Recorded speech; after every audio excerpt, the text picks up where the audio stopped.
How's it going, everybody? If you have an auto insurance policy here in Michigan and you've ever looked at it and wondered what's the difference between comprehensive and collision coverage, you are not alone, and this video is for you. Today I wanted to break down what exactly each coverage is and the difference between them.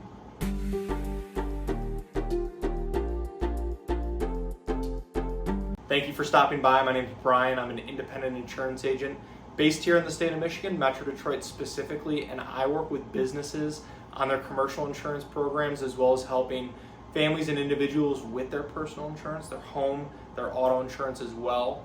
My goal with this channel is to pass on a little bit of educational information to you so that you can make more informed decisions around your insurance, and then overall help answer any questions that you might have. So let's get into it. And before we get too far into the video, I do want to invite you to subscribe to the channel, and if you find this video helpful, useful, anything like that, please feel free to like, share, pass it along with anyone else as well. So with both comprehensive and collision, they are technically optional coverages here in Michigan. They are not like liability or PIP, where you are required by law to either carry them or make a selection for the coverage. But if your car is financed or leased, there is a good chance that your lender or the lessor is going to require that you do carry these coverages. Collision coverage helps pay to repair or replace your vehicle if it is damaged in an accident. And this would be for things like if you're in an accident with another car, you hit a tree, a guardrail, things like that. This would be the coverage that steps in those situations. Now, comprehensive coverage is related to non-collision events. So think theft, fire, vandalism, weather-related events, a tree falls on your car, or even hitting a deer, which can definitely be a common claim here in Michigan. And for both of these coverages, there is going to be a deductible associated with them. And this is the amount that you would be responsible for out of pocket before the insurance company steps in to provide coverage.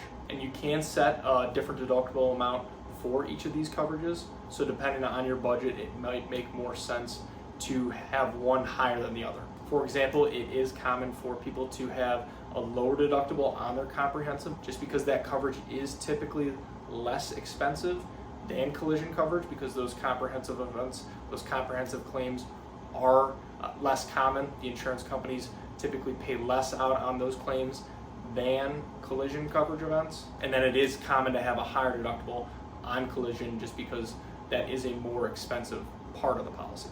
But these deductible amounts are a personal preference, and again, depend on your budget and then just overall risk tolerance. And it's also important to note, with both of these coverages, they will only pay the actual cash value of the vehicle at the time of the loss, so not what you actually paid for it. An actual cash value will take into account depreciation. So if you do have a loan or a lease on your vehicle, there is a risk that you owe more than what the insurance could pay for if your car is totaled. So it's definitely recommended that you have loan or lease gap coverage on your policy. It's typically not super expensive to have on there, and then you're not stuck paying a balance on a car that's gone, you no longer have, that was totaled. And then something else related to collision coverage that I do want to mention is that there are typically two different types. There's standard and broad collision.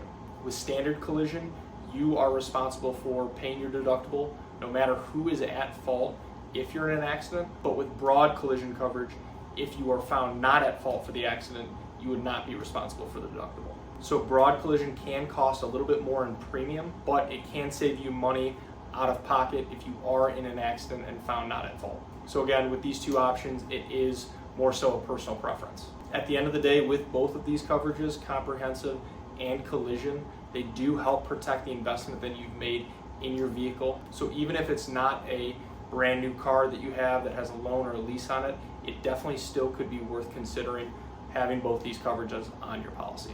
So thank you for watching, and if you are looking for help with your auto insurance here in Michigan or any other type of insurance in general, commercial, personal, whatever it may be, I would love the opportunity to work with you and see if our team can help. There are a lot of ways to get a hold of me, and they should all be in the description below. Please feel free to text, call, email, fill out a contact form, whatever is easiest. And if you have any other questions about insurance, please feel free to either leave them in the comments below or reach out directly. I would love to help answer those as well. So thank you again.